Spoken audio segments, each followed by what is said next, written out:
Good evening, I'm Scott Beadle with St. George News at 8. The first transgender person to win a U.S. Senate nomination from a major political party is in the spotlight once again.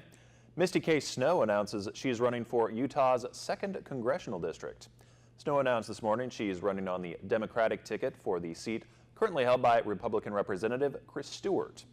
Stewart has held that seat since 2012. Snow ran against Senator Mike Lee last year, losing by 41%. She touts herself as a progressive in the same vein as Bernie Sanders and is campaigning on raising the minimum wage, legalizing marijuana, making college tuition free, and LGBT equality. Last year, Representative Stewart defeated Democratic challenger Charlene Albaran with 62% of the vote. Utah's 2nd Congressional District spans from Salt Lake City to St. George. The Southwest Utah Public Health Department is hosting a seminar to educate the public and those who work with animals about handling animal emergencies. The Animal and Vector Control Conference will be held at the Russell C. Taylor Health Science Building on May the 9th. Participants will learn about the threat of vectors, biting insects or ticks that transmit disease or parasites. They'll also learn more about how to protect, prevent, detect, respond to, and recover from these threats, as well as the responsibility of animal owners in any emergency. The event is free, but registration is required, and space is limited to 60. You can find more info by calling the Southwest Utah Public Health Department. They're at 435-673-3528. Care centers throughout Iron County had a special treat Wednesday when the Easter Bunny showed up to surprise patients with gifts, hugs, and smiles. Up until 4 years ago, the Iron County Sheriff's Office brought the Easter Bunny to then Valley View Medical Center to visit patients.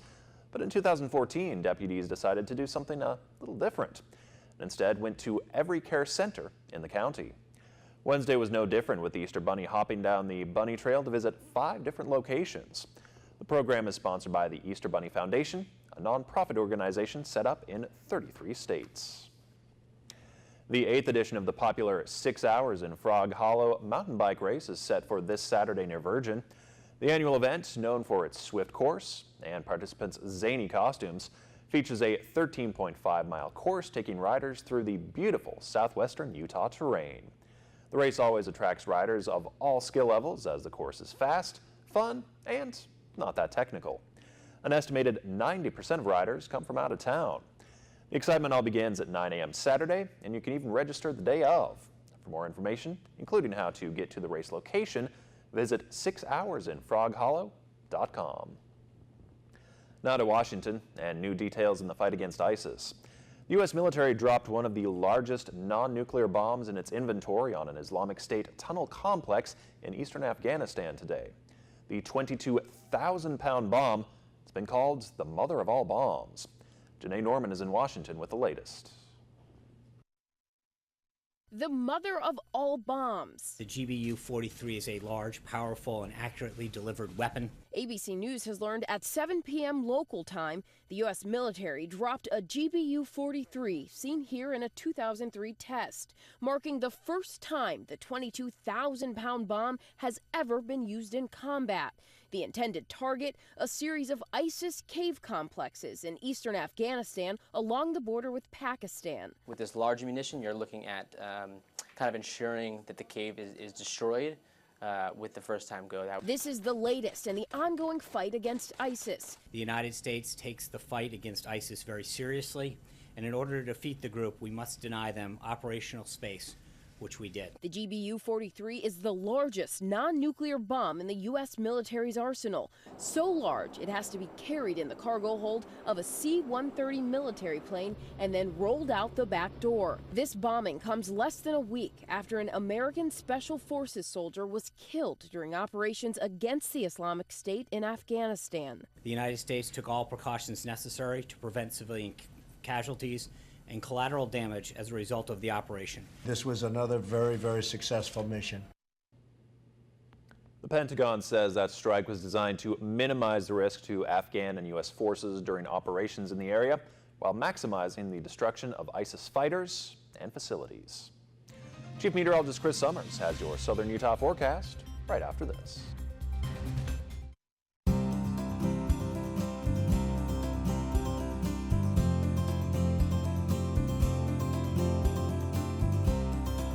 weather tonight is brought to you by Experimac. Experience Mac computers in a new way.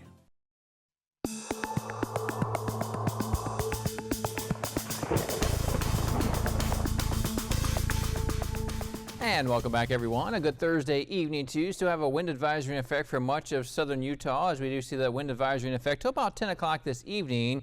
Wind gusts as high as 35 to 45 miles per hour. A little bit further to our north and in parts of western Utah, a high wind warning in effect in some of the valleys of Utah, where you could see wind gusts over 50 miles per hour here over the next several hours here. As we get to the evening hours and into the overnight, though, start to see those winds die down a little bit, but some cooler weather filtering back into the area as we head into our Good Friday. Here's a look at our forecast in the next couple of days. We'll still see a lot of sunshine around, that's for sure, and really keep the pleasant weather going, just not quite as warm as we've been seeing lately, as we'll be just slightly a little bit cooler, and again, not quite as windy either on your Friday. Now, as you get to the weekend, though, do have some chilly mornings to start with on Saturday and Easter Sunday, but it looks like sunshine returns both days, and should see warmer conditions too, especially by the time we get to Sunday afternoon. Take a look at our surface map then. Yeah, the jet stream has taken a big dip into parts of the California and actually parts of our area too.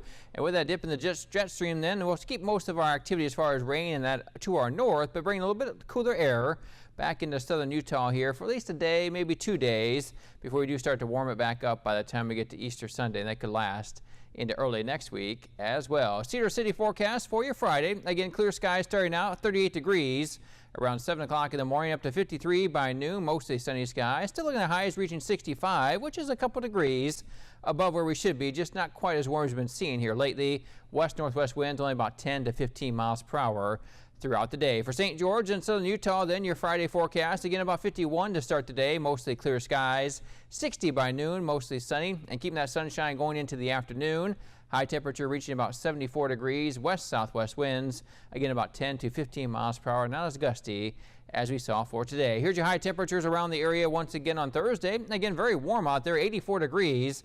Our high temperature here in St. George, 83 degrees Hurricane, 71 degrees the high in Cedar City, 72 degrees Enterprise. Still a little warmer to our south and west through parts of southern and southwestern parts of Nevada, as we've seen temperatures into the mid-80s down there, 86 degrees the high in Mesquite late this afternoon. Now for tonight, we'll drop back into the low to mid 30s around Cedar City. Everyone else still upper 40s. In southern Utah, we'll see those winds start to die down to 10 to 15 miles per hour with mainly clear skies. For our Friday, temperatures a little bit cooler than we saw today by about 10 degrees. 65 degrees our high temperature Cedar City, 73 Hurricane, 78 degrees in Mesquite, and 74 degrees a high in St. George. Again, those winds not quite as gusty. Here's your 7-day forecast for Cedar City. Again, as you get to the weekend, we'll still see a lot of sunshine, dry weather around, even into early next week, too. And temperatures are still above average, mid-60s through the weekend. Could be in the low 70s on Easter Sunday, and then keeping the mid-60s around through early next week. Around St. George and southern Utah, could get close to 80 once again as we head into Saturday. We'll at least go upper 70s. Then low 80s return for Sunday, Monday, and Tuesday. May see an isolated shower try to come in on Monday. Again, not really the best chance of that happening, but definitely could keep that in the forecast on Monday afternoon. Otherwise, temperatures, again, looking very nice. Again, not quite as warm as we saw today, but still looking like some pretty nice temperatures here as we get into the holiday weekend. Yeah, looking great for the Easter weekend. Yeah, get out and enjoy the weather, that's for sure. Thanks, Chris. KCSG Channel 8 has teamed up with Experimac to give away an iPad at the end of this month. All you have to do is go to the KCSG Facebook page or kcsg.com to enter.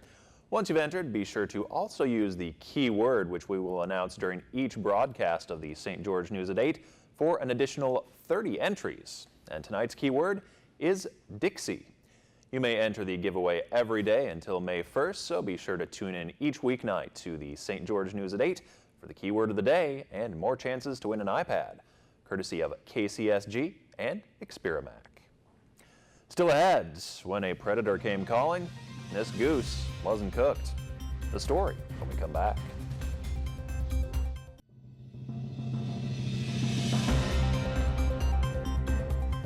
A New York police officer was on patrol when he encountered an unusual standoff between a goose and a fox. As you can see, he recorded it, and clearly the fox wandered into the wrong place at the wrong time, and this goose let him know it. Each time the fox got close, the goose got tall, spread its wings, and let out a honk.